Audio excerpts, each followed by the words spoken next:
Good afternoon, everybody, and we're going to start our federal agency update session with a couple of Zoom webinar reminders.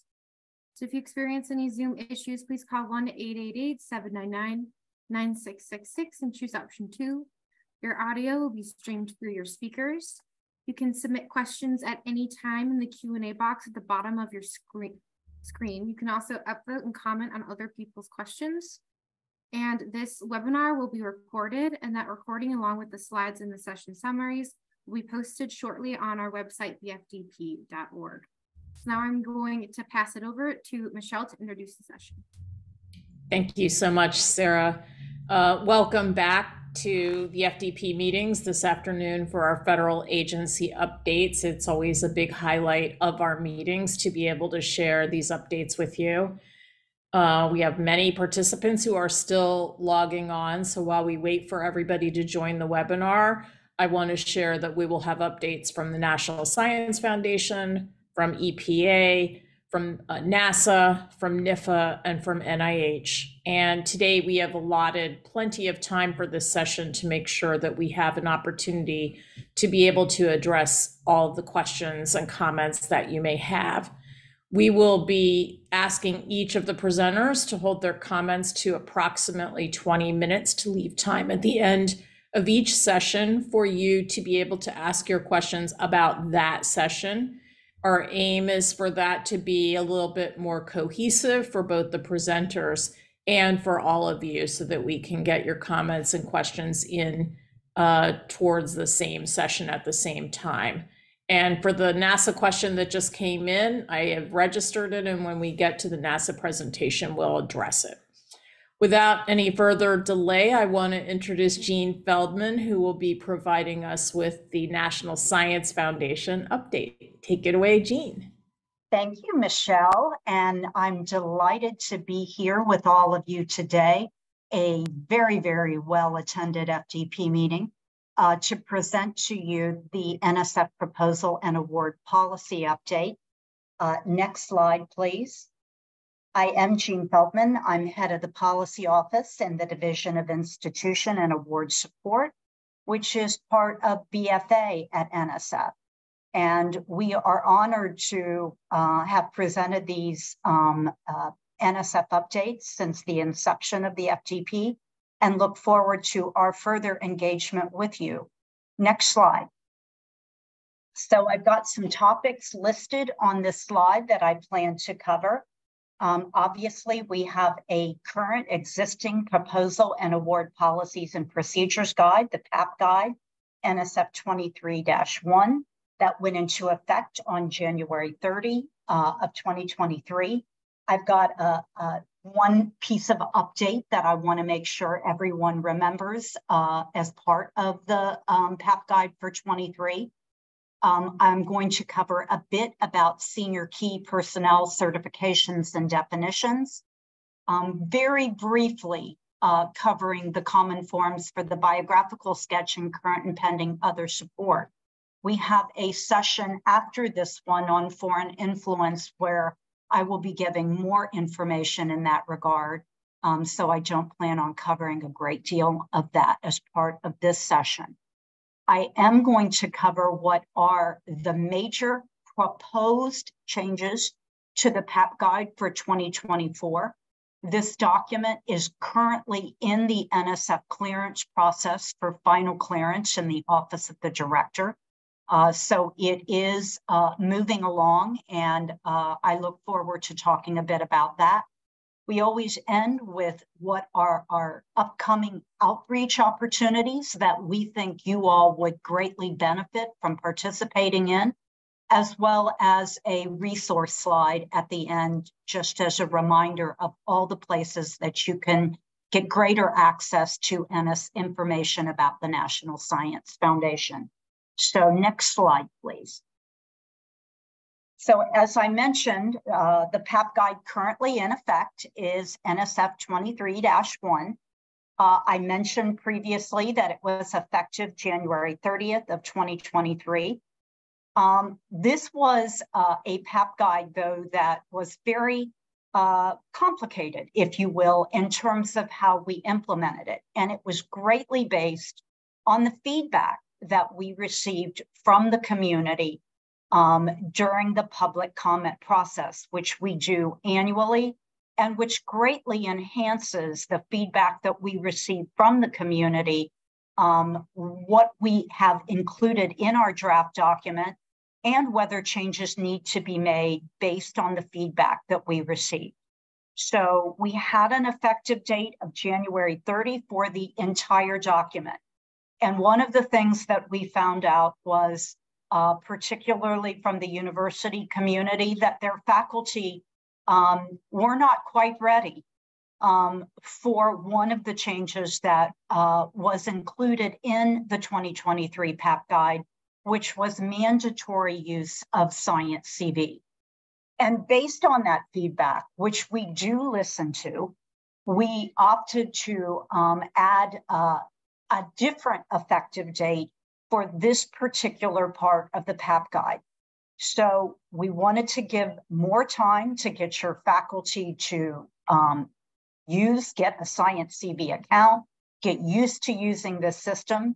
And so beginning October 23rd, 2023, there will be the mandatory use of Science CV for the current and pending other support and the biographical sketch.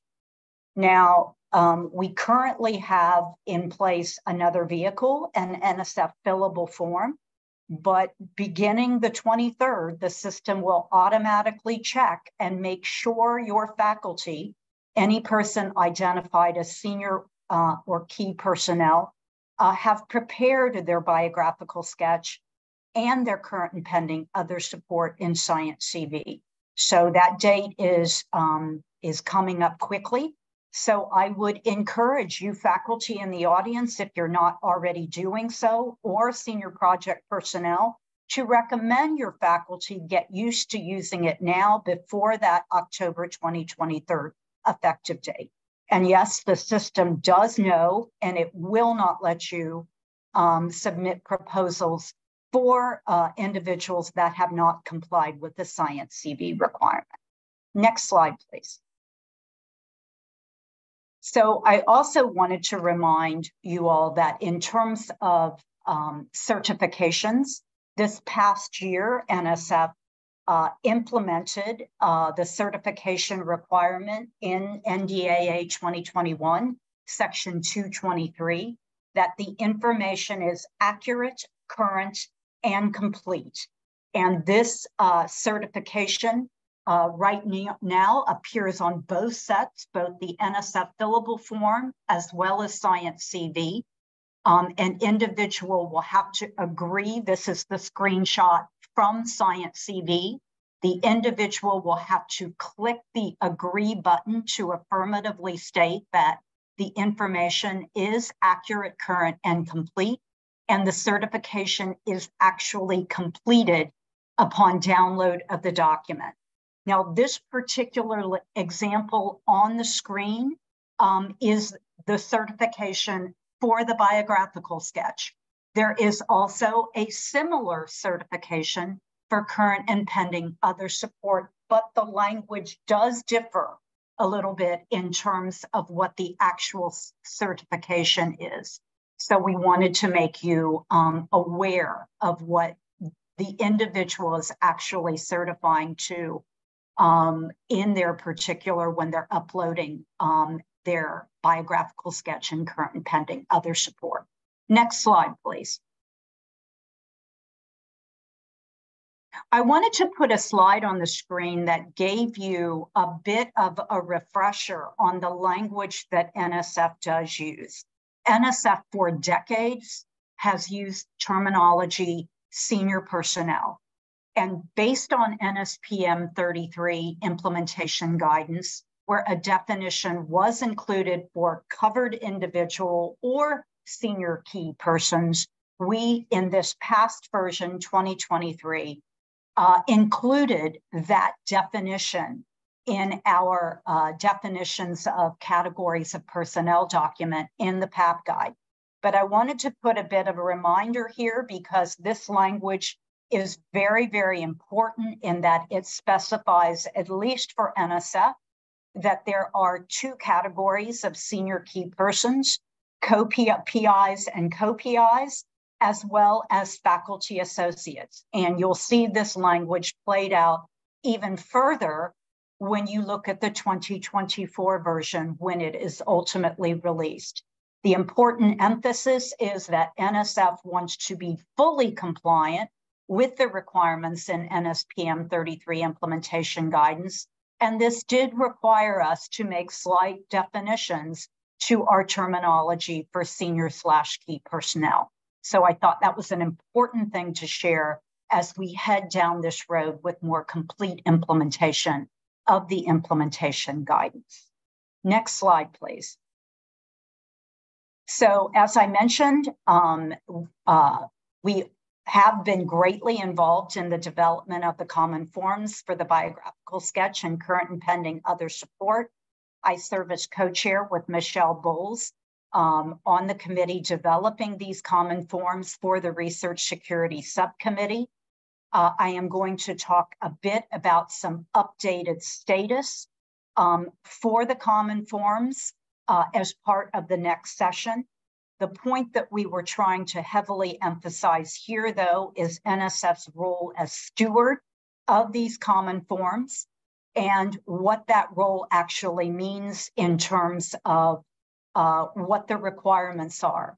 And again, I will be covering this in more detail at the next session. Next slide, please. So this is just the screenshot from NSF's website that we have built for the disclosure requirements and standardization. It has all the information that is the latest up-to-date information on the common forms. I would strongly encourage you when these are released to bookmark this site because it's going to be a very important place for you to go to get the latest information about the common forms and the disclosure tables in terms of what is the latest at that time. Next slide, please. So there is a draft 2024 PAP guide. It is currently in the clearance process, as I mentioned. We anticipate a fall 2023 release. Now, this is a little different than what you are used to. You are used to NSF policy documents coming out in October with an effective date of January 2024. That is the process we typically use. We post it, and then we give 90 days for you to digest what the changes are, do any necessary changes to your systems, etc. I will tell you, we will not make the dates for this year because of what we're trying to do with the common forms. So more on that to come. Next slide, please. There are some important proposed changes that I would like to emphasize. Again, proposed. This document has not been sent to OSTP for final clearance, but there are new definitions for malign foreign talent recruitment programs, countries of concern, and institution of higher education. Parties to malign foreign talent recruitment program from a country of concern are considered ineligible to serve as senior personnel. That will not be retroactive. More information on that as time comes. There will be new certifications. As I mentioned and emphasized, senior key individuals have to certify that information in their biographical sketch and current and pending other support is accurate, current, and complete. They will have to, beginning with implementation of the 2024 PAP guide, have to certify that they are also not a party to a malign foreign talent recruitment program. And CHIPS and Science required an annual certification thereafter. We have not built that yet. That is a new requirement. That is an annual certification for senior key persons. So again, that will be a pretty big change for us.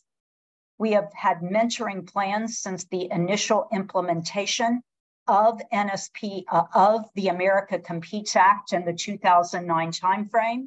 We have now The mentoring plan previously covered postdoctoral researchers. Now it covers it in the future when implemented.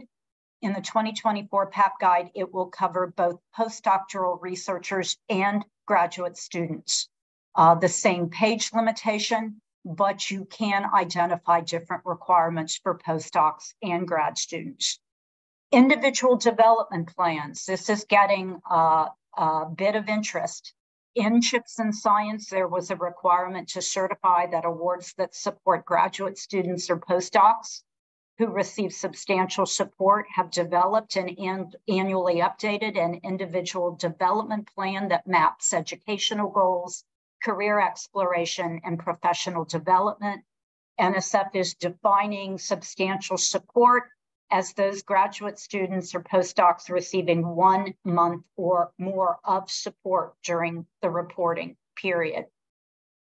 The last bullet is also one where people are very interested. It's 10339B of CHIPS and Science. It's a new section added for institutions of higher education.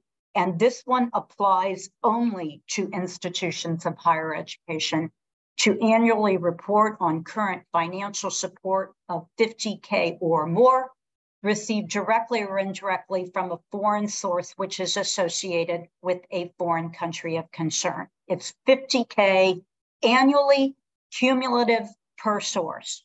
The countries of concern are North Korea, China, Iran, and Russia. This requirement will apply only to direct recipients of NSF funding, and it does not include entities that receive subawards or individuals that are beneficiaries of the award. So next slide, please. We are removing the synergistic activities section from the biographical sketch. It will still be required as a single document upload for senior or key persons.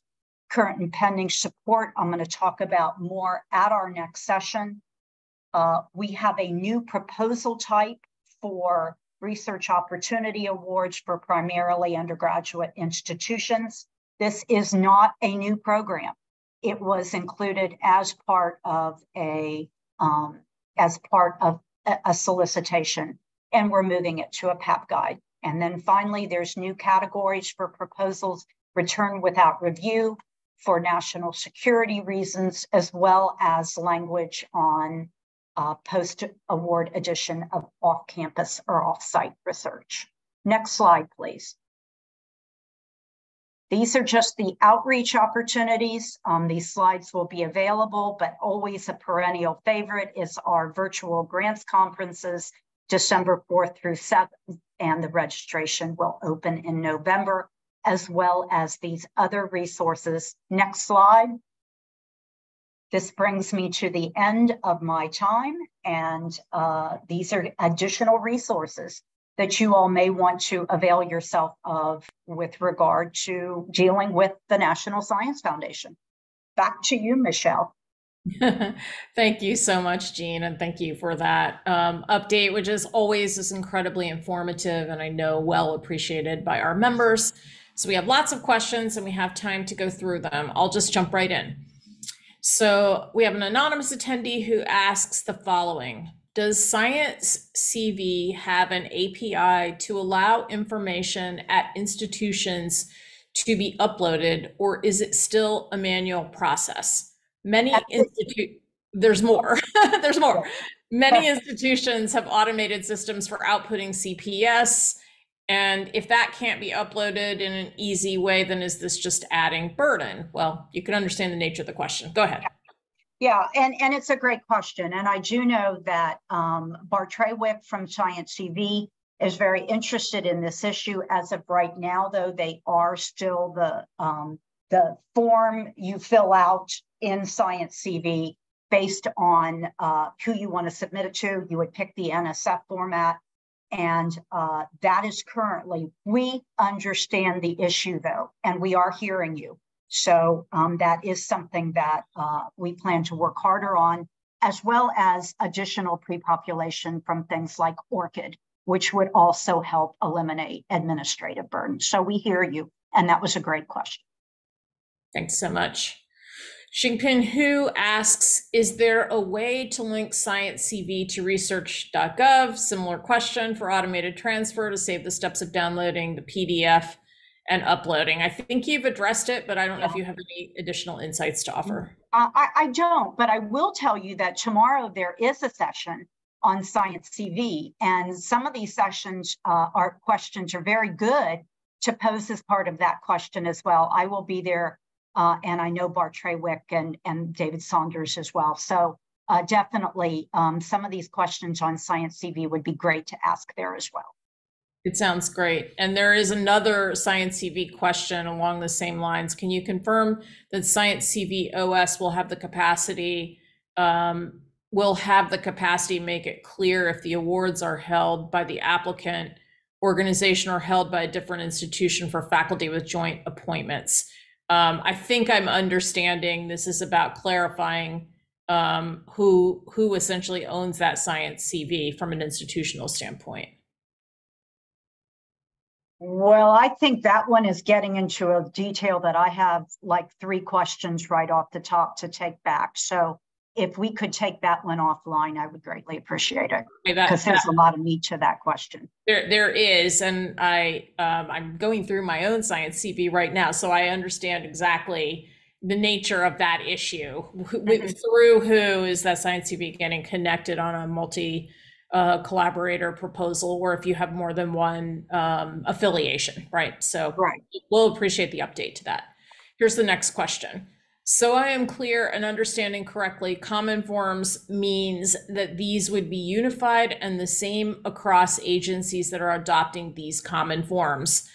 Jean, that is the $1,000 question. Yeah, well, I'm going to make you wait, because we're going to talk about a little bit about what common form means as part of that next session where I'm providing the update. So that's the whole meat of that part of the presentation. So sorry, folks, I'm going to make you wait you get a little teaser to come to the session.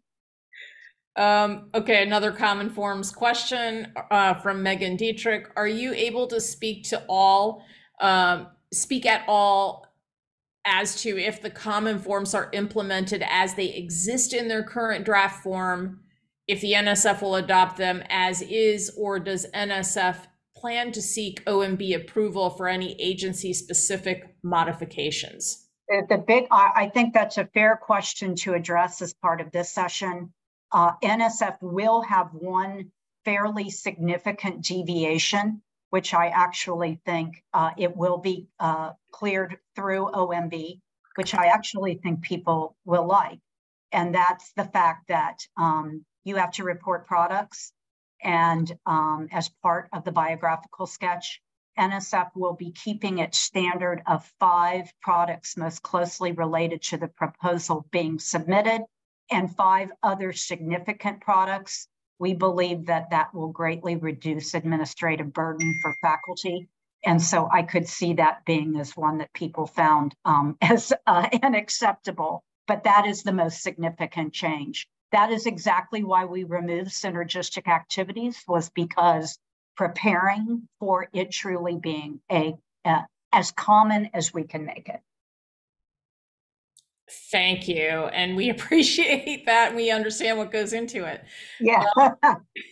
Well, maybe we don't understand what goes into it, but we can appreciate that a lot does go into it. How about we say it like that? Lori Armstrong, foreign support is asking. Foreign support is currently reported to the Department of Education twice a year. I think that's on an institutional basis, if I'm not mistaken. Will NSF require the same reporting through a different platform, or will they leverage the DOE, the Department of Education reporting? No, NSF will be developing its own reporting vehicle. It is $50K per. The requirements are, theirs is $250, ours is $50K.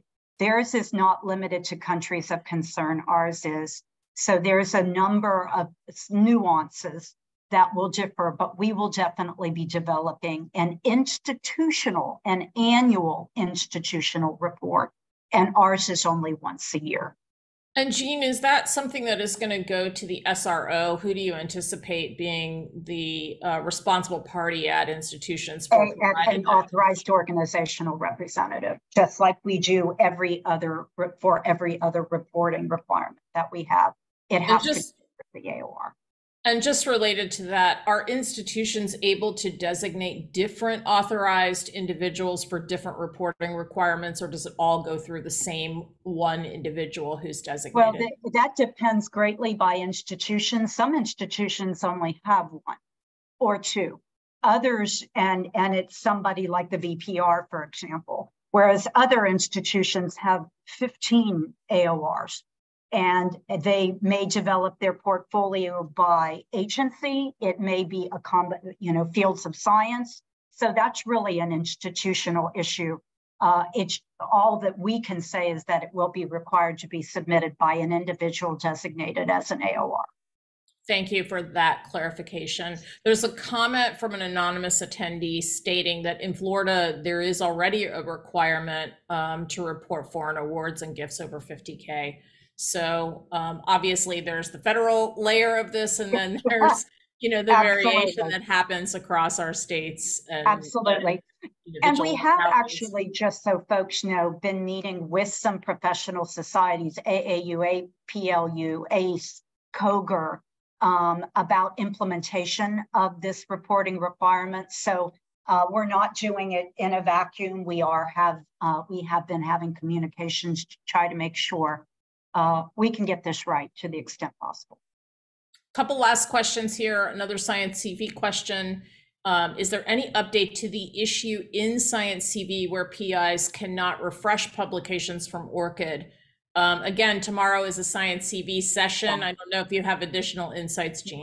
That one definitely let Bart deal with that one. So please bring that question back for the Science CV session. And finally, and this kind of closes out our time as well, Jean, when do reporting requirements on foreign funding begin? Well, actually, that's a very great question to ask. The disclosure information, as I mentioned, will be submitted by July 31st of each calendar year. The first report will be due July 31st, 2024, at least we anticipate. And will cover the reporting period from July 1st, 2023 through June 30, 2024. That will give the institution 30 days to finalize and submit. We will, subsequent years reporting will be from July 1st to June 30th of the reporting year. And we will be requiring negative reports, meaning you will always have to submit a report, even if you have nothing to report. This is a nuanced question, but I think a really important one, particularly for institutions that have a large number of clinical studies. Will the new reporting requirement include contracts such as clinical trials, where the total value of the contract may be dependent on variables such as subject enrollment? So, with clinical trials, you may not have the full amount of money until after the trial is completed. Well, that's a great question to bring up. And that's something that we haven't had a conversation about. I do believe that it's very they will be required to be reported, but how? I'd like to make sure I get you the right information. Yeah, and I think that would depend on the sponsor. Yes. Right? Yeah. Yes. James Becker asks, will there be a bulk upload option for the foreign awards reporting requirement? Well, it depends on how it is you're reporting them. We are looking to see how we might do that to facilitate if there is a lot of reporting. We know by far that the country that we will get the largest amount by far is China. We also know that we have absolutely or nothing right now in North Korea. So it's all going to depend, but we are looking at what we can do to facilitate the upload, easy upload by institutions. Jean, I'm going to close us out with a final question on that topic, since there has been so much, chat here in the Q&A. Does NSF plan to do any specific outreach with respect to that particular foreign collaboration requirement so that this type of question that we've just been going through can be addressed in more detail over time? Yeah, I can guarantee you, number one, that's the outreach that I have been mentioning is our outreach with professional societies, but we plan to do a lot of outreach, including, the webinars and video kinds of things that will help facilitate FAQs. This is just the beginning, Michelle, of how we plan to engage with the community. And there'll be a lot more of this to come. So thank you, everyone, for your time and attention. Thank you, Jean. And we know you have to jump off, but we'll see you later on today. All right, see you in a bit. Session. Bye, everyone. Okay, bye-bye, everybody. I am going to turn our agenda over to Jennifer Robbins from EPA. Jennifer, you have the screen. Great, thank you. Next slide, please. Just what we'll be going over today is some upcoming research funding opportunities, updates to EPA's general terms and conditions, a new library of frequently asked questions that our grants office has pulled together for the grants community, upcoming grants webinars, and plugs for our grants and research listservs. Next slide, please. Currently, we have one research funding opportunity open for developing and demonstrating nanosensor technology to detect, monitor, and degrade pollutants. That closes October 4th. And there's the website if you want to bookmark that to check for opportunities as they get posted. Next slide, please.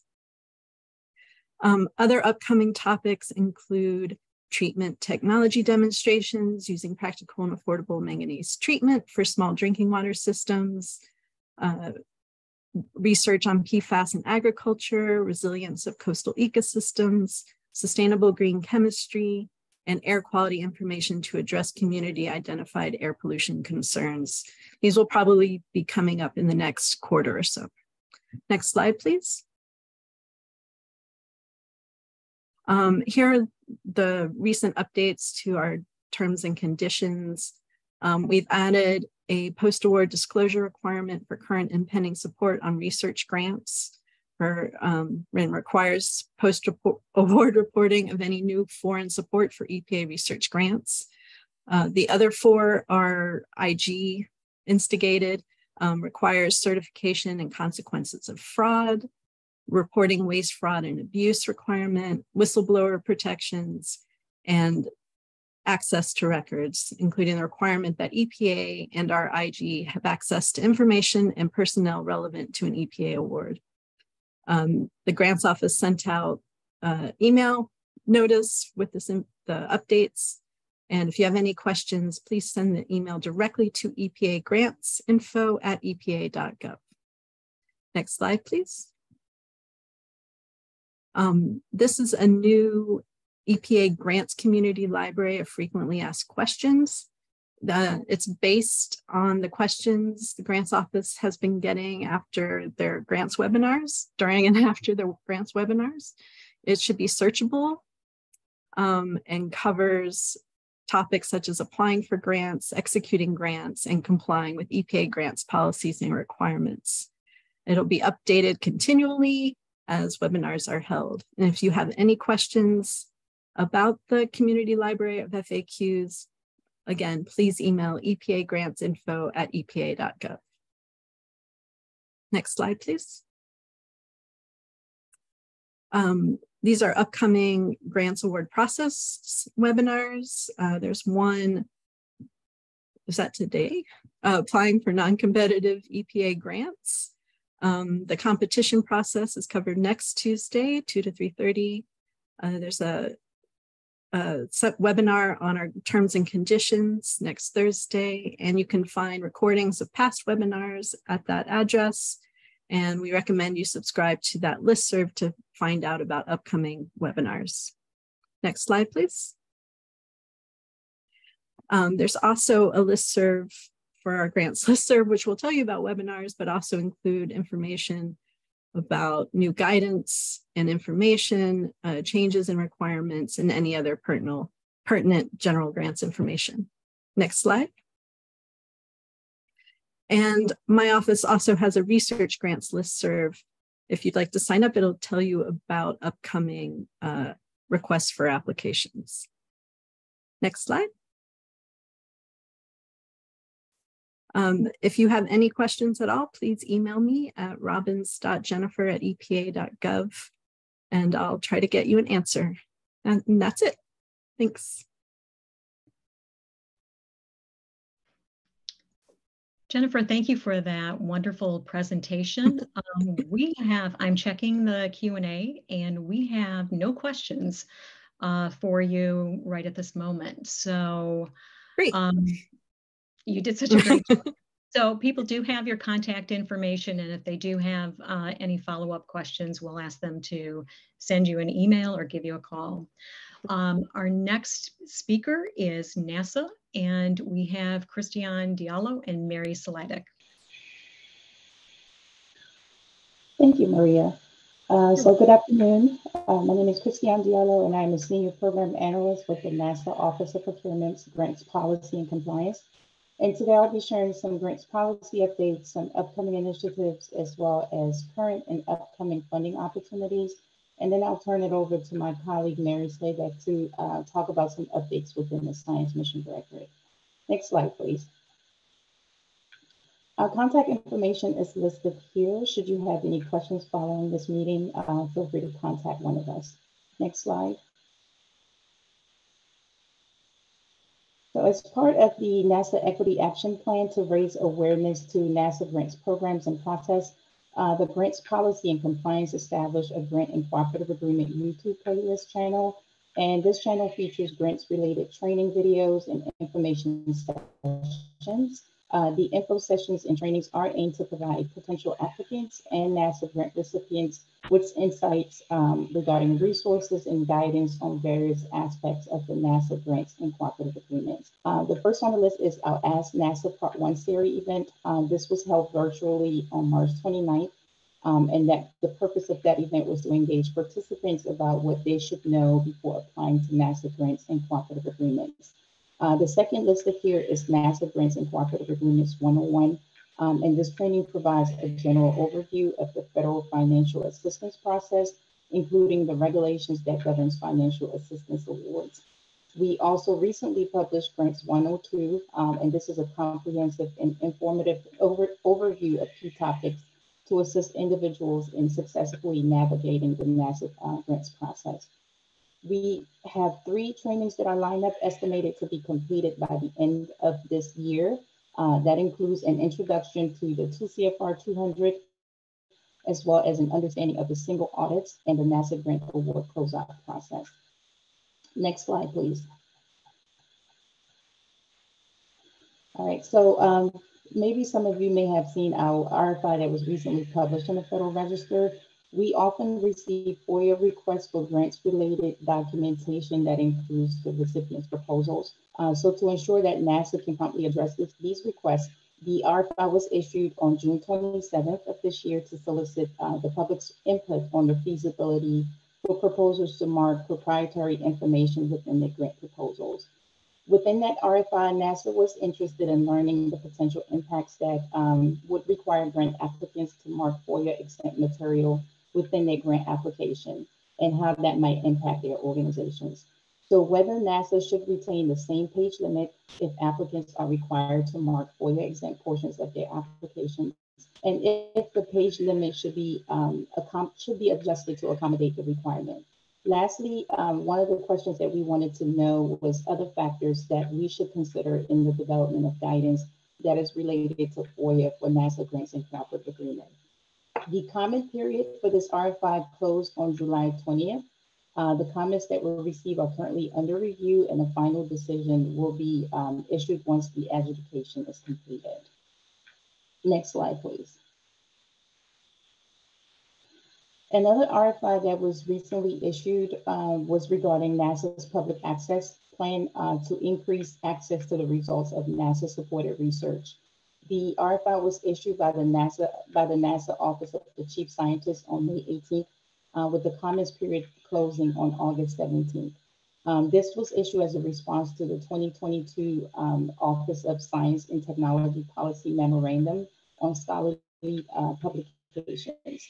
Within that RFI, NASA was seeking suggestions and insights on ways that we can ensure equity in publication opportunities for NASA-supported research. We wanted to make peer-reviewed publications available immediately, eliminating the traditional one-year embargo period. And we were also seeking recommendations on establishing methods to actively monitor trends in the publication fees and policies to ensure that they remain reasonable and equitable, also enhancing the use of persistent identifiers such as ORCID and metadata to improve archiving, sharing, the maintenance of software for reviews. Also effective August 14th of this year, NASA updated and published its assistance listing, which is accessible on sam.gov. The fiscal year 2023 updates does include a new assistance listing number. That number is 43.014, and it captures all of the NASA's congressionally directed programs. Next slide, please. And as we discussed during the last FDP, we have been working to incorporate grant notice of funding opportunities into our acquisition forecast tool. The grant NOFOs are expected to become accessible in early October of this year, and is aimed to improve transparency and accessibility to our funding opportunities. So to ensure that our stakeholders stay informed, the acquisition tool will undergo regular updates once in the spring and the fall. And within that tool, you should be able to find valuable NOFO information that includes the details on the anticipated award date of a particular NOFO, the period of performance, as well as status of the NOFOs, whether or not it has been awarded or pending. Also, our conflict of interest policy has now been finalized. Thanks again to everyone who provided comments and feedback. Your input were considered and has contributed to the development of the final policy. And as a point of reference, that policy outlines the requirements on the collection of financial interest information, the management of conflict of interest, and the disclosure of conflict of interest to NASA. The final conflict of interest policy was published in the Federal Register on August 31st, and the effective date for that policy and associated terms and conditions is set for December 1st of this year. And starting from that date, all new awards and amended awards will include those new terms and conditions as it is outlined in the final policy. Next slide. Okay, so the last policy update that I have here is upcoming changes to our financial reporting requirements. In case you may not be aware, HHS is set to decommission the federal cash transaction report module within the payment management system soon. So in light of this change, NASA grant recipients will be required to submit all quarterly and final financial reporting within the federal financial report format and PMS. So the recipients who currently have access to PMS may log in into the system using the link that's referenced on this slide to update their permissions and request access to the FFR module. And in case you may not have received this, we sent recent communication informing our grant recipients that the first FFR would be due no later than October 21st of 2023. However, that deadline has now been extended to January 31st, 2024. And this extension is to provide additional time for both NASA and the recipients to prepare so that we can ensure a seamless transition. Next slide. Okay, so on October 11th, the Grants Policy and Compliance will be hosting part 2 of our Ask NASA series. This event will be focused on post-award to provide grant recipients with insights on best practices in award administration and compliance. The event is going to be virtual from 2:30 to 4:30 Eastern Time. The registration link is provided here for your reference, just in case you want to sign up. I'll now turn it over to Mary for SMD updates. Hi, everybody. Next slide, please. I'm actually going to be sharing more than SMD updates because I am your program representative at NASA. And so my first item is that we are currently seeking comments on our beta website. And you are invited to give those comments. You, your students, faculty, everybody. This will be ending soon, so we hope you will take some time to look at the site and give us your thoughts. Next chart, please. Christiane represents grants policy, and grants policy doesn't work with inter-agency or intra-agency funding. And so I wanted to give everybody an alert that the NASA federal entity funding is not syncing to the assistance award timing. So if you are submitting a proposal to NASA and you are selected for an award and you have partners at another agency or within NASA or the Jet Propulsion Laboratory, you're okay. But say you have USGS as your partner, it does take more time than it did in the past due to the new G invoicing that we are required to use. This is because some agencies like to change the boilerplate language that is part of the process. And I think many people know that this is often the period of time that creates a much longer period of time to process these funds. So please be aware that this is time consuming and some things have taken as long as a year. So keep that in mind when you are partnering with non-NASA agencies to request NASA funding. In addition, NASA currently lacks congressional authorization to transfer or receive another federal agency's funding for the purpose of making assistance awards. I know that Department of Defense can sometimes take money from other agencies to make assistance awards, but that's not possible using the NASA appropriation. Next chart, please. I'm happy to remind everybody that we have the wonderful NASA postdoc program for early career and senior scientists. And we are, this is a collaboration of the Science Mission Directorate with the other mission directorates at NASA, Aeronautics, Space Technology, Exploration Systems, etc., NASA centers, and the Jet Propulsion Laboratory. We are assisted by a support contractor, Oak Ridge Associated Universities in Tennessee. One goal of the NASA postdoc program is to identify and continue the career development of promising researchers in disciplines of interest to NASA, so that the pool of highly skilled professionals is available to fill the future workforce needs of NASA, government, industry, academia, and related not-for-profit institutions. The vast majority of NASA postdocs are early career, and we define that as 5 years or less from PhD.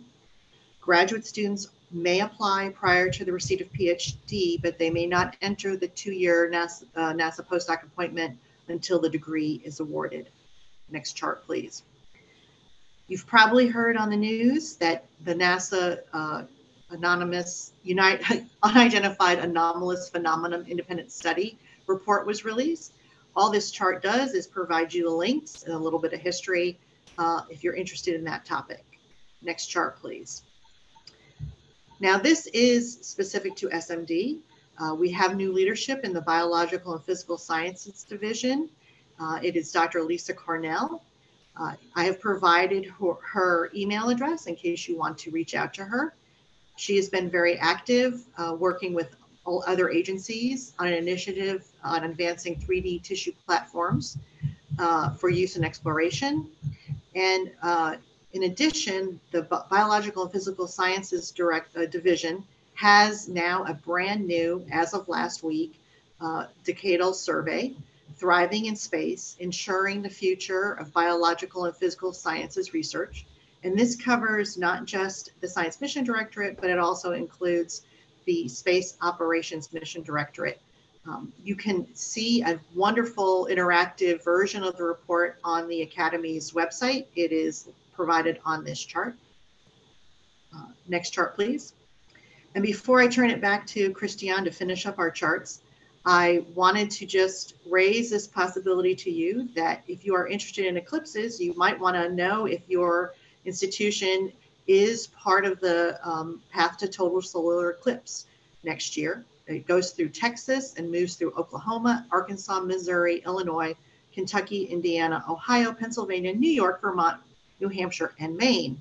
And this chart provides you a link that you can find resources and experts who can assist if you are planning to do activities related to the eclipse. And that's it for me. And now back to Christiane to talk about the Space Technology Mission Directorate. Thanks, Mary. So the next few slides are a listing of upcoming opportunities and engagements from some of our mission directorates. Next slide, please. The first opportunity is a fellowship for graduate students to support their space technology ideas.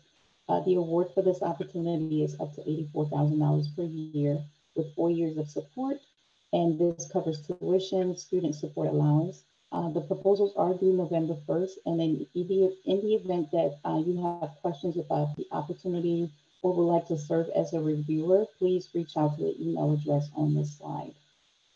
Next slide. Next slide.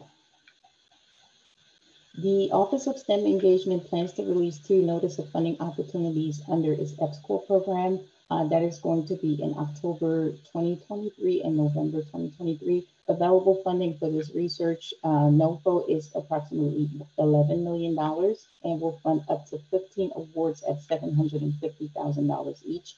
The available funding for the Rapid Response Research NOFO is $3 million and will fund up to 30 awards at $100,000 each.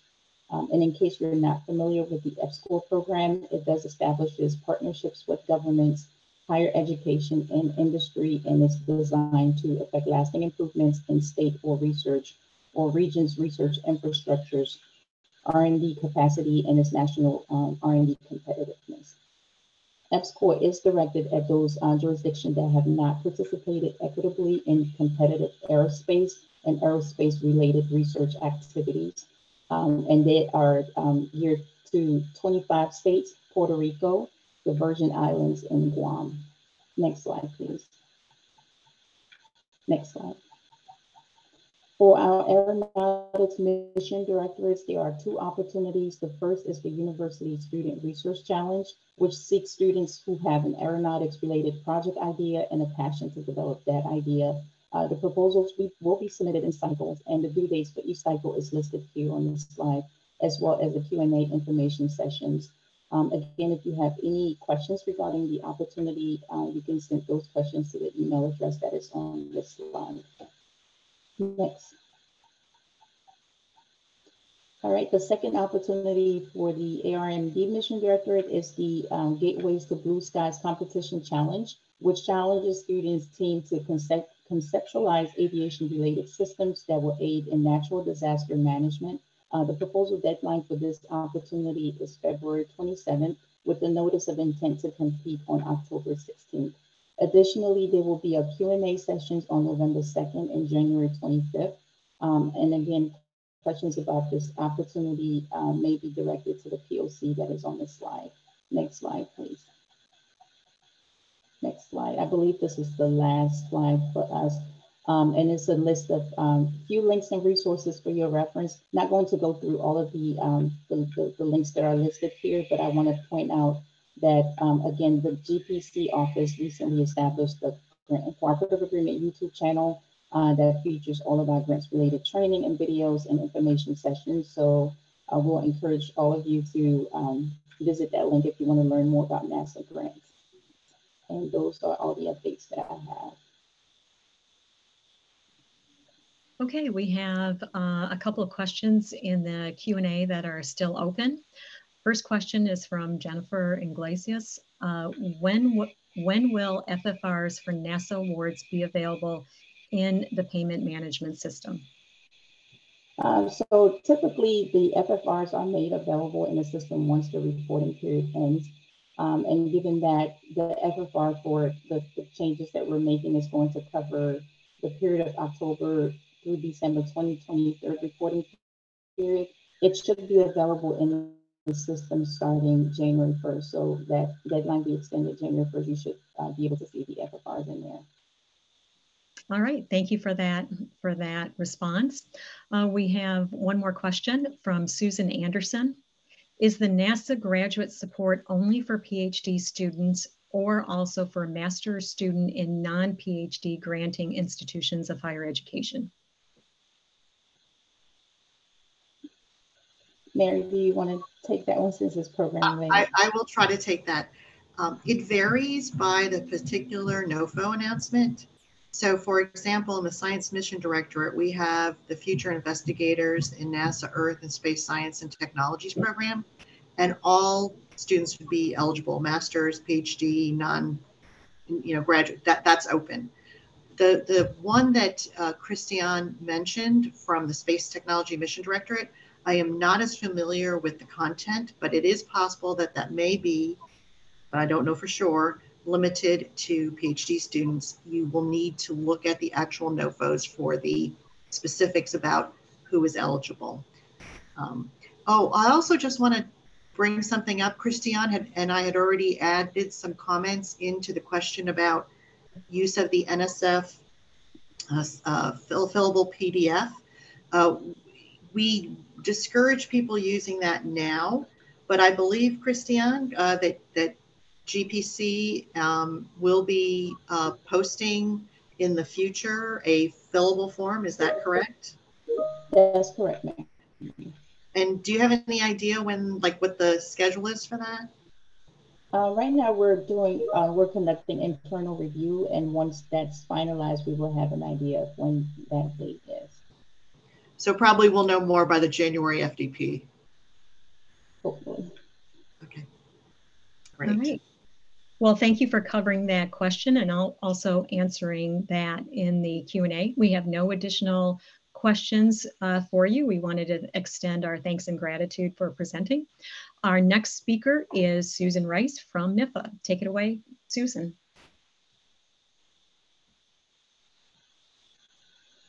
It took a minute for my video to come on. Well, thank you very much, Maria. My name is Susan Rice, and I am the Policy and Oversight Division Director here at NIFA. We have a few slides today, so go ahead and let's go to the next slide. So as you know, NIFA had a bit of a move. So currently we have a presence in both Washington, D.C. and Kansas City, Missouri.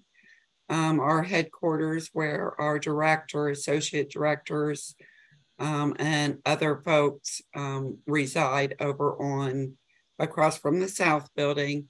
And then our operations staff is headquarters out of Kansas City, Missouri.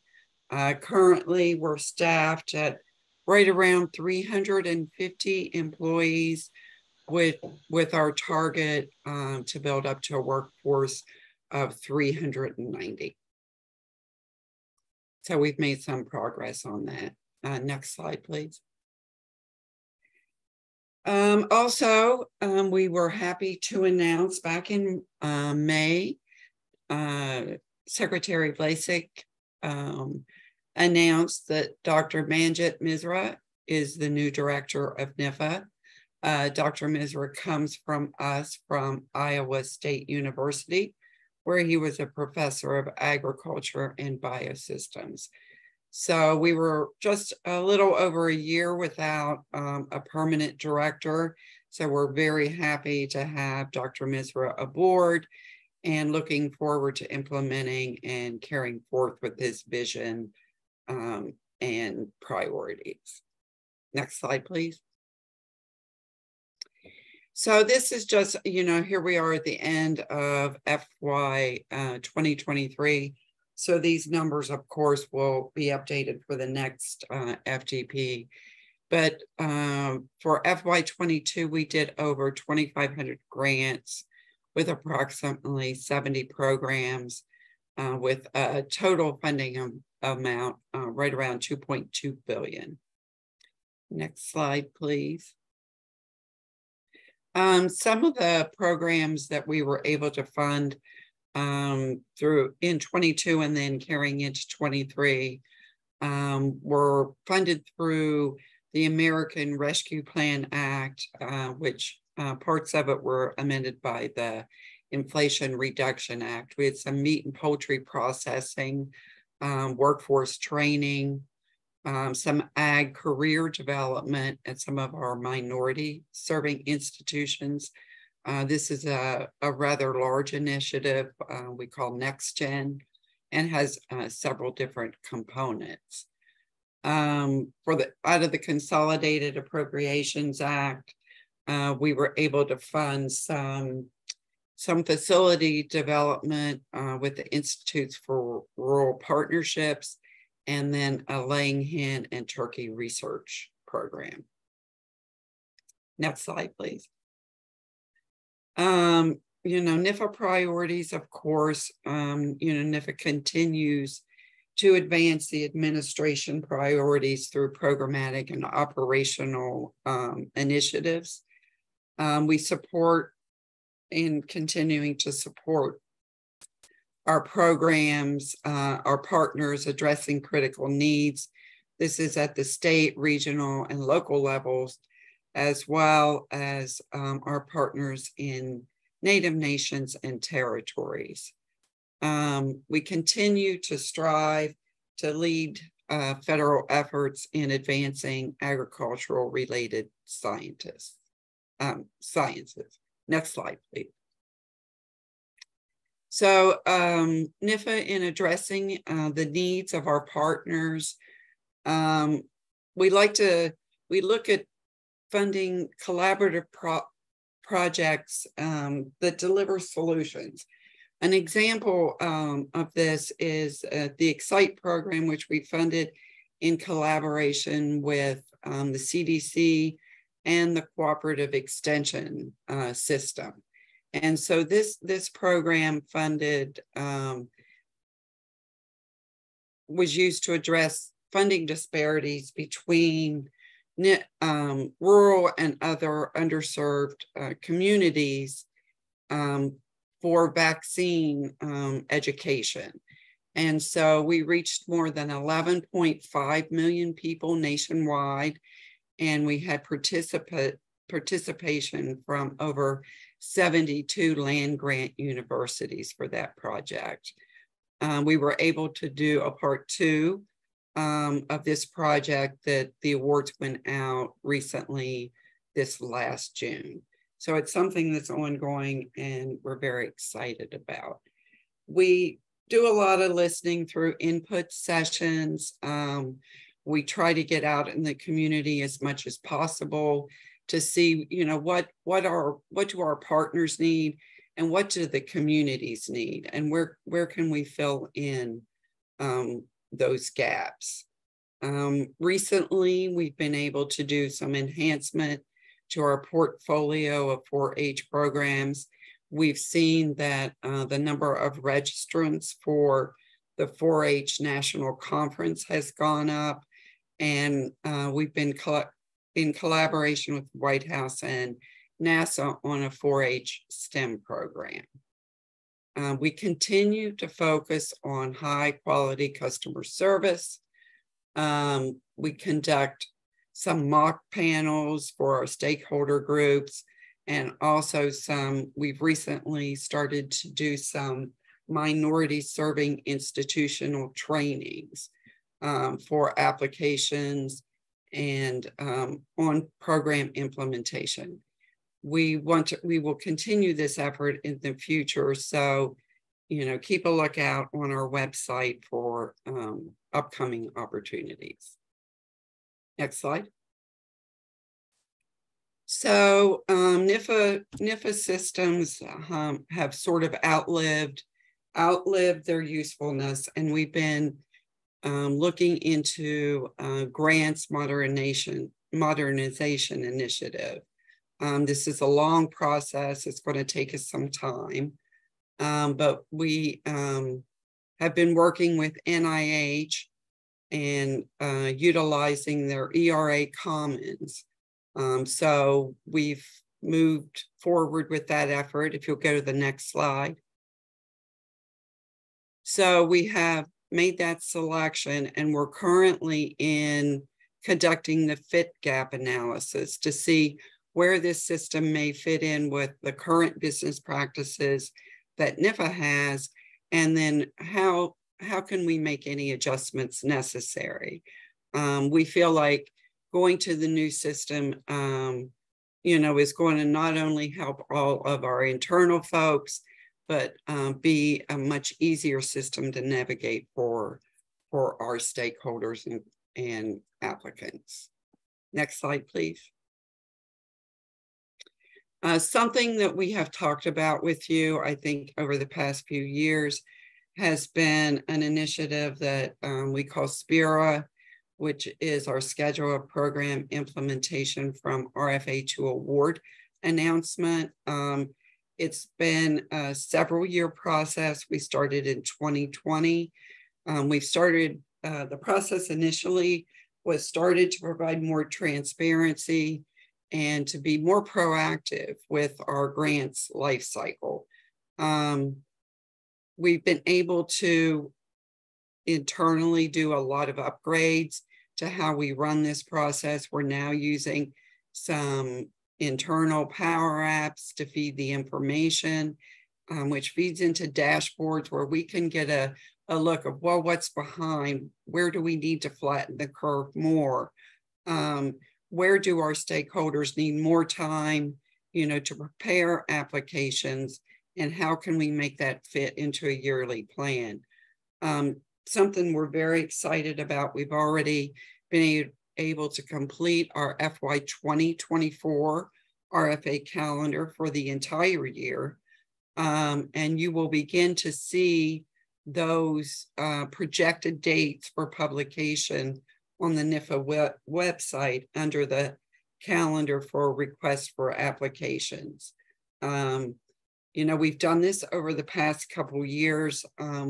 We see it improving, and just hoping that we can get on a cycle that our stakeholders can then anticipate when they should look for the application for the following year. Next slide, please. Another effort that we have going on is we've been revamping our RFA template and key. We've had a whole work group on that. We've done some plain language revisions, some better navigation within the document. You should start seeing that. It's running through approval process right now, but probably later in the fall, some of our new solicitations will then begin to incorporate this new RFA template and key. In all of our RFAs, we do provide a mailbox, I believe it's policy@usda.gov, where you can provide any comments or any suggestions that you would like to make on that RFA. We welcome all of that. It's through your feedback that we are able to make any improvements. Next slide, please. Policy guide updates. We did some minor updates and corrections July 2023, this past summer. We will begin to solicit information from our stakeholders that will be available on our website link, and more information about that from between October and November of this fall. And we're hoping that we can have a new updated guide by February of 2024, and then published by March to April. That's all dependent on the clearance process, but that's our best guess. Next slide, please. Again, federal assistance term and conditions, our SBIR research terms and conditions were updated in January 2023. We look for more updates there. Capacity terms and conditions were recently updated. And then, of course, the federal-wide research and agent-specific terms and conditions will continue to see updates as some of these new requirements are implemented. Next slide, please.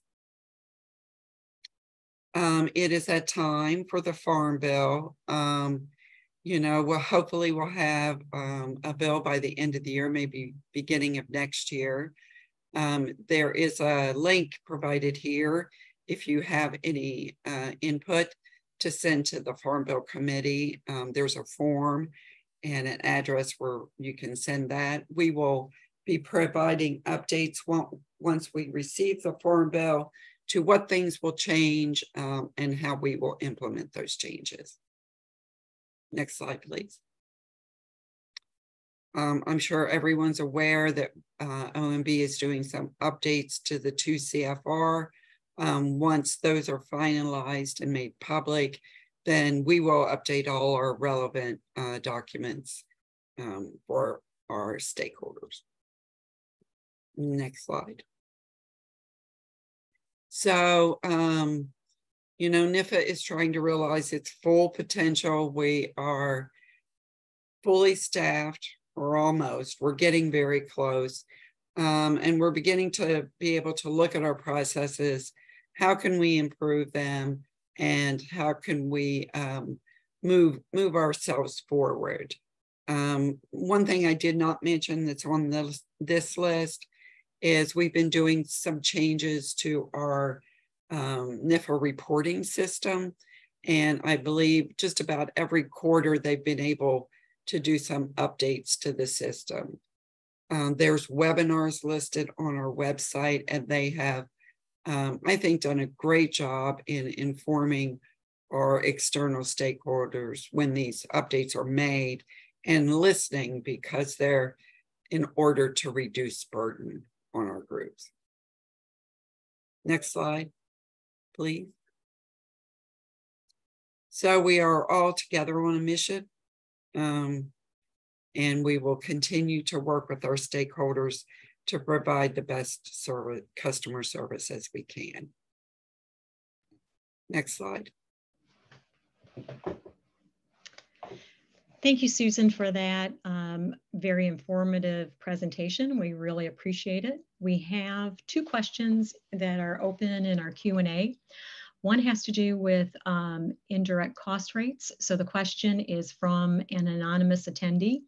And the question is, can NIFA comment on the unique way that F&A is calculated in their funding announcements? It would be greatly preferred to utilize our negotiated federal rate agreements instead. Yeah, I mean, I think probably what the question is concerning is that NIFA has, for different programs within statute, we have different limitations that we have to follow. I think that, you know, there's always discussion about changes in those limitations so that the fully negotiated rate can be used.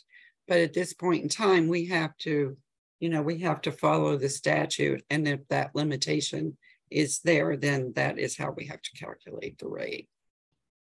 I understand the question and the burden that it brings on the grantee. And there was some additional feedback from Chris Karsten about the burden based on these calculations. We have another question also from Chris Karsten, and it's the Easy Fed grant system is used by other agencies within USDA. Is there any information available how APHIS, ARS, FAS, NRCS, et cetera, will transition away from this end-of-life portal? I do not have any information on that. If you want to send me a follow-up email at susan.rice@usda.gov, I can find out as much as I can for you on that. All right, thank you. Thank you for answering that question. We have one more question. This is from an anonymous attendee, and it says, what is the status of NIFA's use of Science CB? Oh, could you repeat that? I'm having a hard time. Sure. What is the status of NIFA's use of Science CB? A lot of the NSPM 33, the changes, the updates, the language is being coordinated at the USDA level. So we are not waiting, but we are in discussion with them about how we're going to implement the current and pending support forms, then the need for the digital identifier, and all of that, all of those new updates. So that is something that we will have to let you know in the future. All right, sounds very good. Well, thank you for answering our questions. And again, thank you for a very informative presentation. We really appreciate it, Susan. I just want to mention this here. We have a QR code where you can get the NIFA update, and please check out our website for any new trainings or funding opportunities. So thank you, Maria. Thank you again.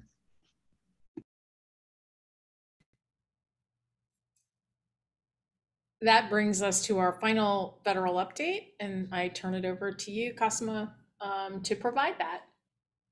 Thank you so much, Michelle. Hello, everyone. I'm going to first off apologize by the fact that you will see my name twice. I had to call in for audio on a different line to ensure that you can still hear me, and hopefully my video will also stand up through the rest of the session. My name is Kasima Garst. I am the Deputy Director of the Division of Grant Systems Integration at NIH's Office of Policy for Extramural Research Administration, or OPRA, and I will be providing some policy and system process updates on behalf of NIH today. Next slide, please. I'm going to be starting off with providing a few recent policy updates, starting first with the next slide. On September 30th of last year, Congress passed the SBIR and STTR Extension Act. This law authorized the SBIR STTR program and pilot program under the Small Business Act. The law also included some key requirements for small business concerns as applicants and recipients of this program. NIH has issued 2 guide notices, the first being 23092, which is linked on the slide, as well as a Federal Register notice, also linked, announcing a change to the eligible organization in all SBIR and STTR NOFOs for due dates on or after April 5th of this year. This change was implemented specifically for changes to the phase 1 to phase 2 transition rate benchmark and the phase 2 to commercialization benchmark. You can refer to the guide notice for complete details on these changes, and they have been incorporated into all of our active small business funding opportunities. On the next slide, we highlight our other guide notice, 23139, which was issued related to the implementation of the NIH SBIR and STTR foreign disclosure pre and post award requirements. Applicants for SBIR and STTR programs will be required to disclose all funded and unfunded relationships with foreign countries for all owners and covered individuals. Covered individuals are defined in the legislation as well as in the form and instructions as all senior key personnel identified in the application. And a finding of foreign involvement with countries of concern, also defined within the form and in the instructions, will not necessarily disqualify an applicant. These disclosures will be submitted via a required disclosures of foreign affiliations or relationships to foreign countries form during the just-in-time process.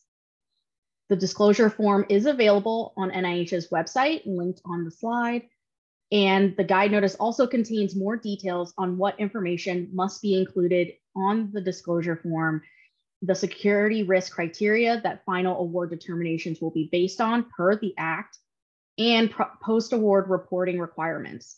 I highly encourage small business SBIR and STTR applicants to review the guide notice for all of those requirement details. And then also I wanted to point out that this new requirement became effective for applications submitted for due dates on or after September 5th, 2023. So this requirement is now in effect for new competing applications, and failure to comply with the new policy requirements may result in the applicant not being considered for funding. Next slide, please.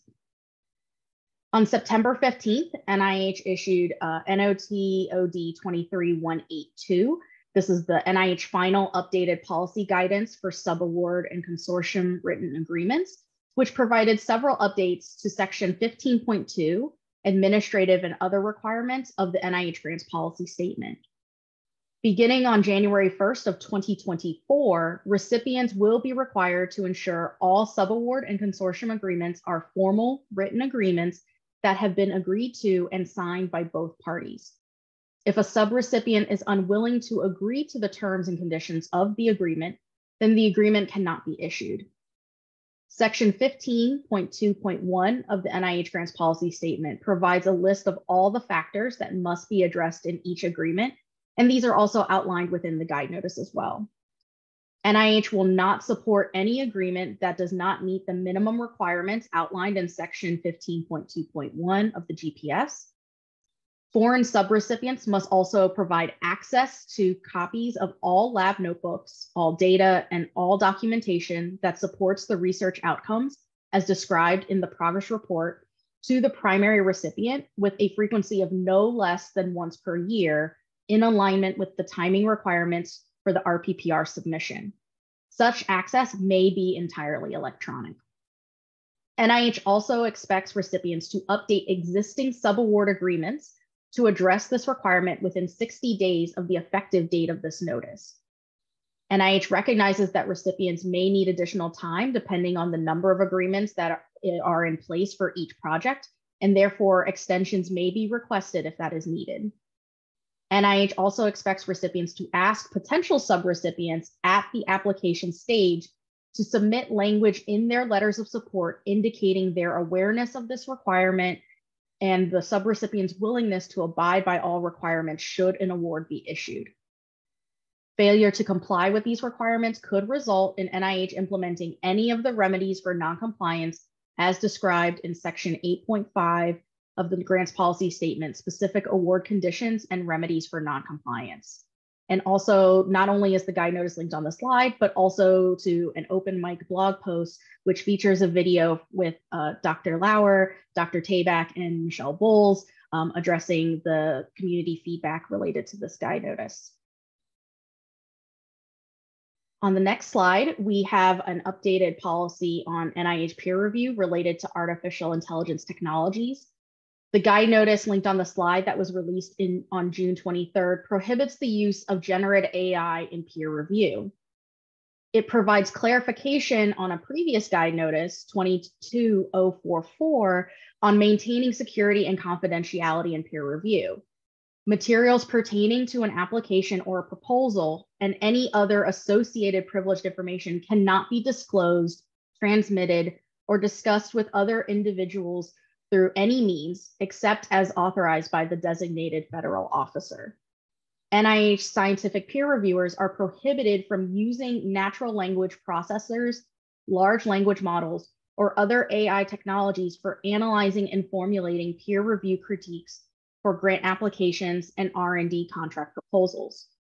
As part of the standard pre-meeting certifications, all NIH peer reviewers will be required to sign and submit a modified security, confidentiality, and non-disclosure agreement certifying that they fully understand and will comply with the confidential nature of the review process, including the prohibition on uploading or sharing content or original concepts from an NIH grant application, R&D contract proposal, or critique to an online generative AI tool. NIH will also extend this policy to members of NIH national advisory councils and boards and will require such members to certify similar security, confidentiality, and non-disclosure agreements. Please note that computer technologies used for accessibility needs may be granted an exception to this policy. Please check out the resources that are linked on the bottom of the slide for more information, including new FAQs on this policy that will be frequently updated as questions are obtained from the community. Transitioning to the next slide, we also relatedly released a guide notice in July announcing a new requirement effective for May 2024 council rounds and beyond, that completion of review integrity and bias awareness and mitigation modules must be completed prior to serving on a peer review panel. More than 90% of NIH's yearly review meetings fall under that category, so this is required for most reviewers. Both trainings have been successfully implemented by CSR for multiple review cycles, with many thousand reviewers having already taken the trainings prior to serving on review panels. It is estimated that it takes approximately 30 minutes to complete each module, and reviewers will need to complete the trainings once every 3 years. Reviewers who have not completed the training within 3 years will not be able to access their assigned applications. Moving on to the next slide, we wanted to highlight the partnership with the FDP on the DMS data management and sharing pilot. We are very excited to partner with the FDP on this project to support NIH applicants and recipients. The goals of the demonstration pilot are to generate greater consistency in DMS plan requirements across the NIH ICs and programs as well, and importantly, to mitigate the administrative burden for researchers and staff associated with the DMS plan development and implementation. As we've previously noted, there are 2 phases to this pilot project, and I'll go over those moving forward. So phase 1 was implemented on March 1st of this year. And during this phase, pilot participants started using test templates as early as March 1st. The templates were developed to generate greater consistency across NIH and reduce the administrative burden for researchers. We are happy to report that we currently have approximately 20 participants participating in the pilot and look forward to the feedback that they're going to continue to provide as the project moves forward. Phase 2 will begin in December of this year, and we will be taking a deeper dive looking into the costing policies related to this DMS policy.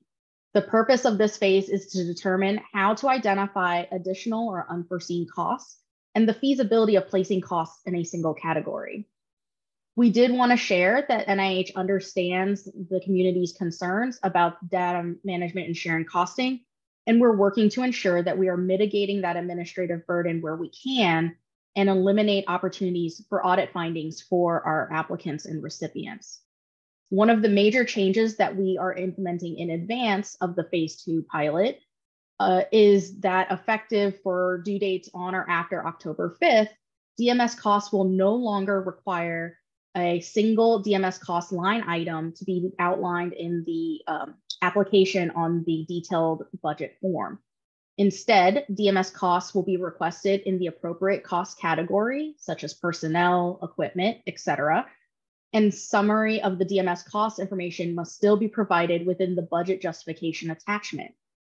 The existing validation for application submission will be disabled approximately at the end of this week to ensure that a seamless transition for our applicants. We are thankful for this collaborative effort with the FDP for this initiative, and we look forward to sharing the results at future FDP meetings. Now I'm going to transition over to one system process update, and we'll have one to cover. Next slide, please. So on August 5th of this year, we launched an updated version of our Forms H application guide instructions. This was specifically to incorporate those 2 guide notices that were previously mentioned earlier around the small business SBIR and STTR foreign disclosure requirements at just in time, and then also the updated application instruction related to those data management and sharing costs. You can see the significant changes outlined on the link on the slide, and we have all of that information outlined for you there. Now, transitioning to the next section, we will just be going over a couple of policy reminders, and I'll try to move through that as quickly as possible so that we can get to your questions. On the first slide here, on April 21st of this year, we released a guide notice reminding applicants and recipients about NRSA stipend compensation and other income. As a reminder, NIH stipends awarded to NRSA fellows and trainees are considered a subsistence allowance that are intended to help defray living expenses during research training experiences. Sponsoring institutions and federal agencies cannot issue NRSA stipends as a condition of employment. This reminder is not intended to discourage or otherwise prevent recipient institutions from hiring NRSA trainees and fellows as employees or providing them with benefits consistent with what the institution provides others at similar career stages, but rather clarifies the intended purpose of the NRSA stipends. This requirement is provided in 42 CFR Part 66, And more information is also available in sections 11.2.9.2 and 11.3.8.2 of the NIH Grants Policy Statement, which are linked on the slide as well.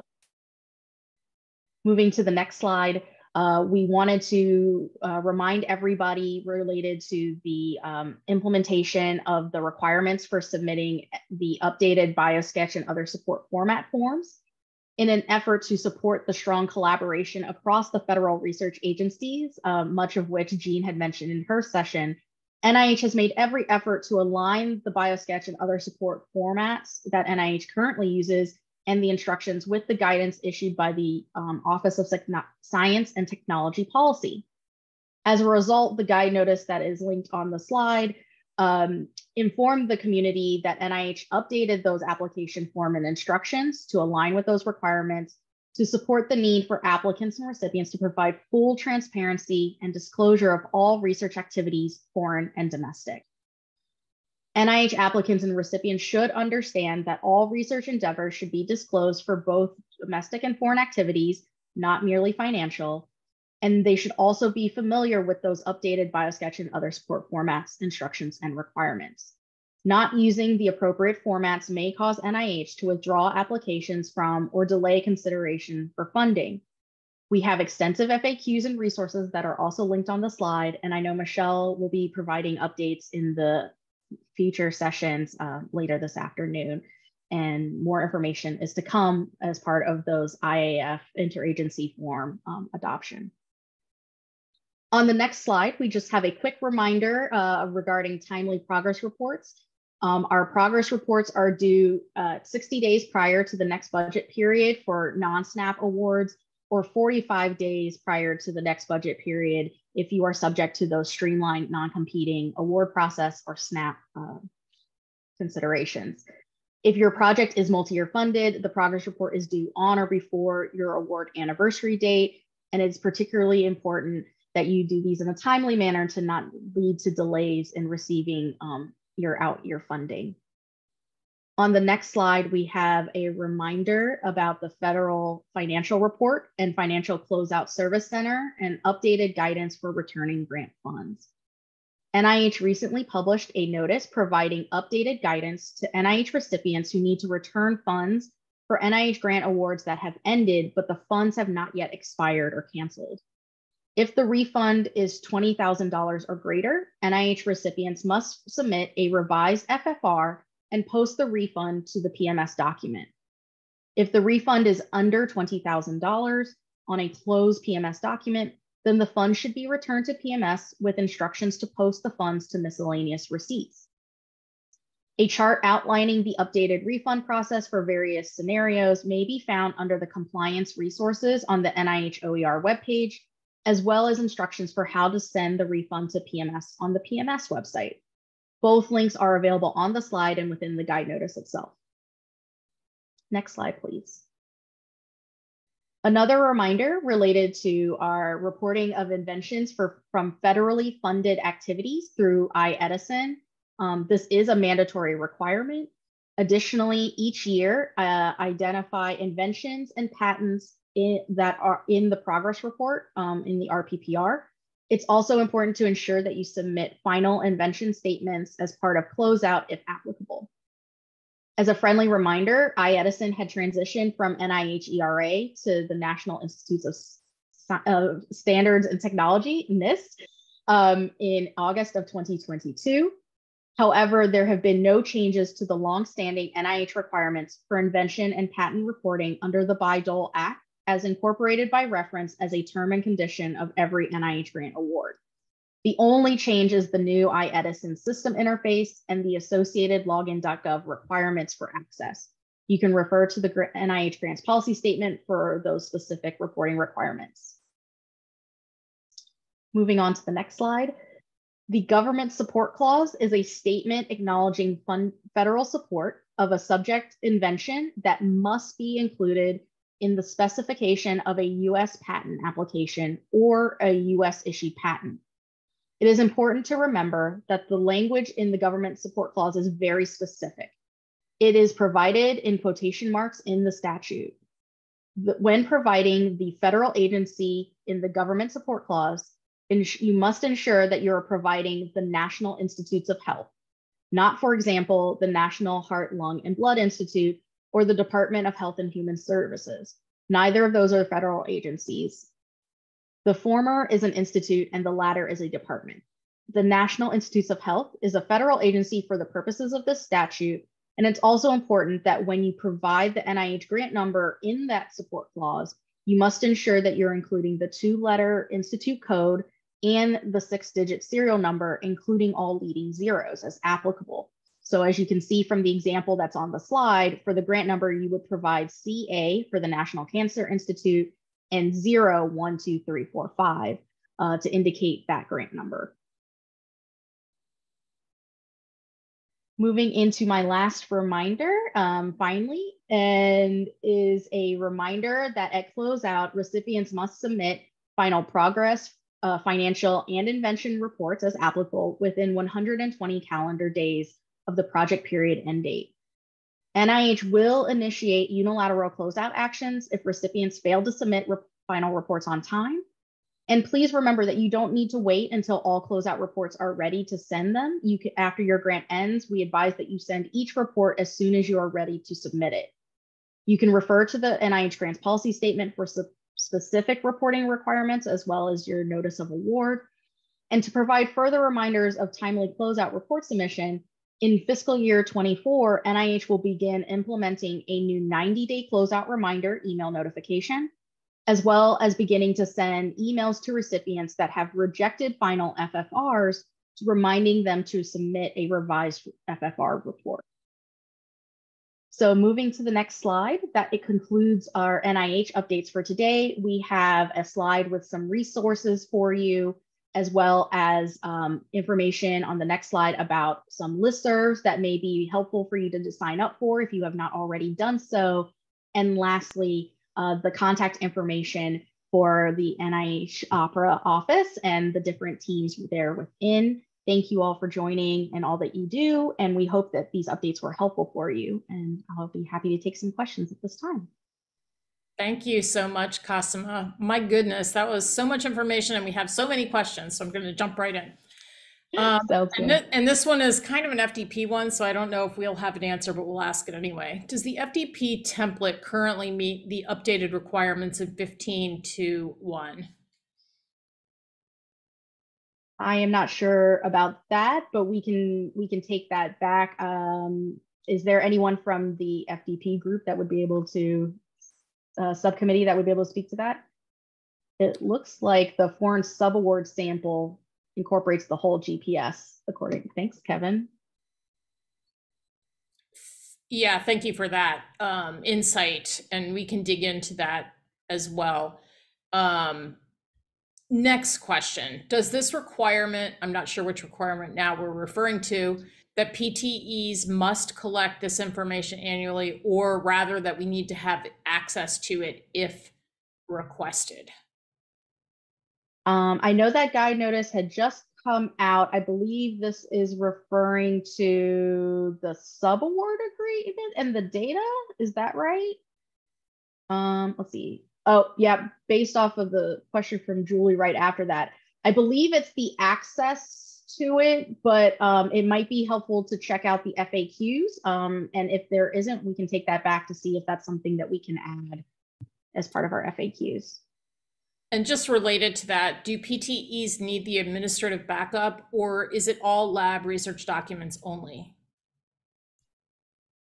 I will also have to take that question back to confirm. But these are some great questions. Yeah. And I know my DGP colleagues in the audience will also take some of those down so we can make sure we capture those. It sounds good. I am attempting to allow Angie Klein to ask her question. She has her hand raised, and I think she's on the phone. Are you able to ask your question? I've allowed you to unmute yourself, Angie. I'm sorry, that was a mistake. I did not mean to have my hand raised. Okay, perfect. Thank you about so that. much. No problem. Next question then is Rachel Phillips, who is asking us the following. Will there be a requirement for foreign subrecipients to provide copies of their lab notes translated into English, or are the lab notes required to be actual copies of the original notes? That is a great question. I will have to take that one back if it's not already within the FAQs, but I will make a note of that one as well. All of this is in the FAQ. All of this is in the Q&A as well. So we'll have copies of those for you to make it easier. With regards, yeah, because we know it just comes at you. With regards to NIH DMS policy and the removal of the single line item for DMS costs, it seems like personnel effort still needs to be split between conduct of research versus DMS activities in the budget justification. Can you clarify how this should be reflected in the budget justifications? That is a great question. So I know that in part, the phase 2 of the pilot will be getting at some of these cost consideration questions. You would be reporting in the budget request in the personnel section, the specific total amount, right? So Dr. A is doing this amount of effort, salary, this is the total cost request. Then within the budget and you would still, in the budget justification, justify the personnel costs within that appropriate section, but then you will also provide a summary at the end that summarizes, or within the budget justification, a section that identifies this is our sort of total estimate of the data management and sharing costs and what went into that estimate. I hope that it helps answer your questions. So you're still doing your budget justification as you normally would. You're just providing a little bit of extra clarification on the DMS costs as well as sort of an aside. Thank you. Moving on, there's so many. So when you need a break, let me know. Does NIH have thoughts regarding how the increasing unionization of graduate students and postdocs might interact with NRSA guidelines? I know this is a hot topic everywhere. What are your thoughts? I unfortunately do not have insight on that at the moment. I can take that back from my colleagues in DGP and the Division of Grants Policy. And then also, I'm sure if there are conversations happening with our Division of Biomedical Research workforce and our policy colleagues, they'll be able to bring back some information on that as more information is learned. A question I jotted down to ask has to do with the new NIH guidelines on confidentiality of peer review and of study section review.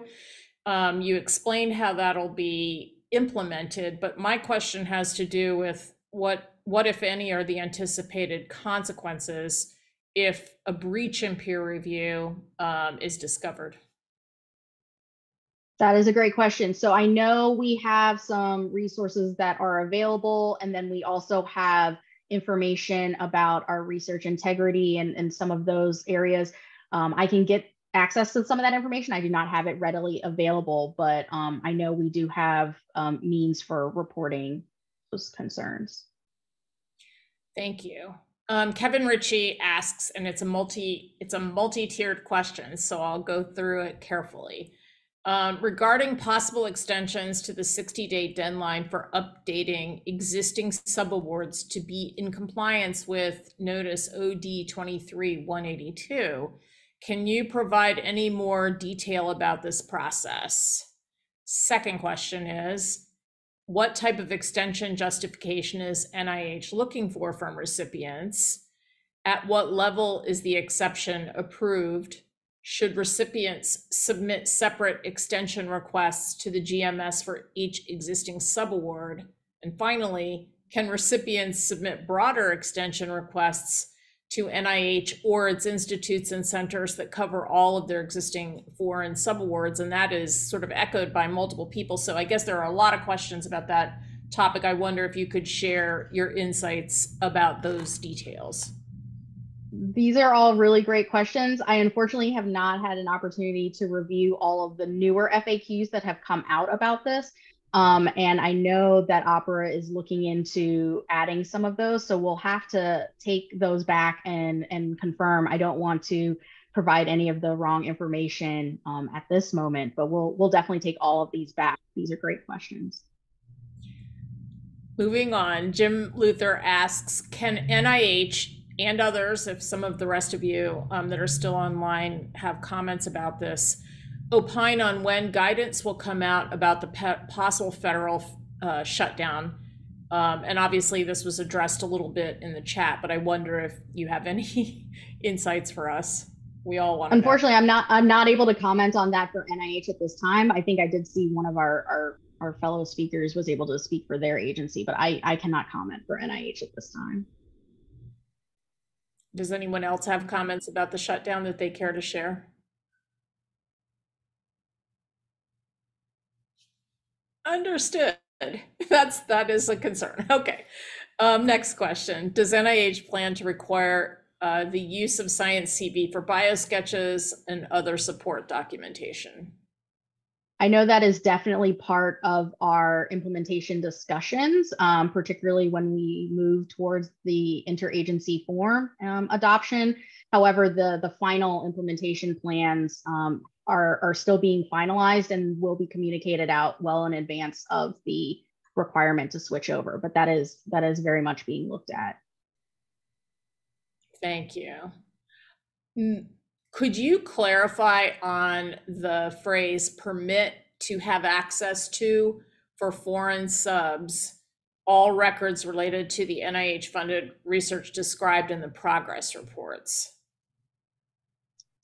That is a great question. I think what may be helpful in that regard is checking out that open mic blog. I know part of the discussion that was had within that post was around sort of the two recommendations, separate recommendations from the OIG and the GAO that led to this policy determination and this new procedure. And part of the original feedback was that copies had to be provided to the prime recipient, whereas now it looks like the amendment was to provide access to, as a way to sort of address some of the community concerns around that. So I would recommend checking that out first. And then if you have some further questions, maybe that can be provided to the NIH grants policy inbox, and we can see if that's something that we can further strengthen within our FAQs. Thank you so much. Next question. Are you able to speak? Sorry, I think I just asked that one. Would NIH consider foreign subs that are in their final NCE period? Would they require the new language? That is a great question. I will have to double check on that as well. I believe it's the expectation of anything that's active. So we can get that confirmed. Thanks so much. We have been experiencing, this is another question. We have been experiencing problems with having FFRs reviewed in a timely manner recently. I understand this may be related to staffing levels. Can you comment on how that may be being addressed at this time? That is a great question. So the NIH Opera FFR Center is a small staff, and they are looking to continue to add staff to be able to address that. We are also looking at other system enhancements and business process enhancements to increase efficiencies in different areas. I know that one of the things that will greatly help in some of the review response times are, now that NIH and PMS have system validations to ensure final FFR reconciliation prior to submission, that will also help greatly in reducing some of our backlog, as it addressed not only for closeout, but also the FFR review and reconciliation.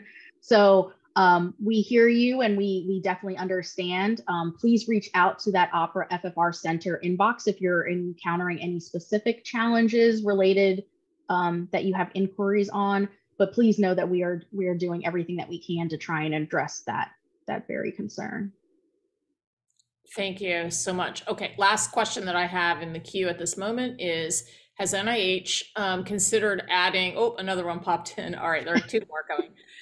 Has NIH considered adding a resource to the DMS policy website entitled Budgeting for Data Management and Sharing, showing some sample budget justifications that align with the new guidance that goes into effect on 10/5/23? That is a great question. I would have to point people to the public-facing webinars that we have done on the OER webpage around some of that information. And I'm also sure that a lot of the sort of the budgetary areas will also be addressed as part of the phase 2 pilot. But we can definitely take that suggestion back as well. Sounds good. Okay. Does OPERA NIH issue letters regarding the allocation of unspent balance on Type 7 transfer awards in the PMS system upon closeout of the old award? Or is the new organization responsible to check the PMS system regularly to see when the funds are deposited? And I apologize, I kind of asked that in a halting way. Do you need me to repeat it, or are you good? I'm good. I'm reading it again. I have it up on the screen as well. So my understanding is that our FFR Center does still send out those transfer letters that highlight that unobligated balance as well. If you do have a specific question, you can reach out to the FFR inquiries inbox. And this is just a comment about current FAQs, which do not address the language translation issue or requirement for whether PTE must obtain. Sorry, it's a little awkwardly stated, but that's all right. Yeah. As you mentioned, we are going to take back all these questions and see where we can enhance our FAQs. I am so grateful to your presentation and all of the presentations. And Kasima, you're a real trooper because we just threw so many technical questions at you in such a short period of time. I am very appreciative, and because we had allocated enough time to be able to handle all the Q&A, we're done a little bit early here this afternoon. We hope you will all return at 3:45 for the update from the Foreign Influence Working Group. That session promises to be well attended, and I think everyone is very eager to get to that information. So on behalf of Maria and all of our colleagues, I want to thank you for your attendance at this session, and we will see you shortly. Bye, everyone.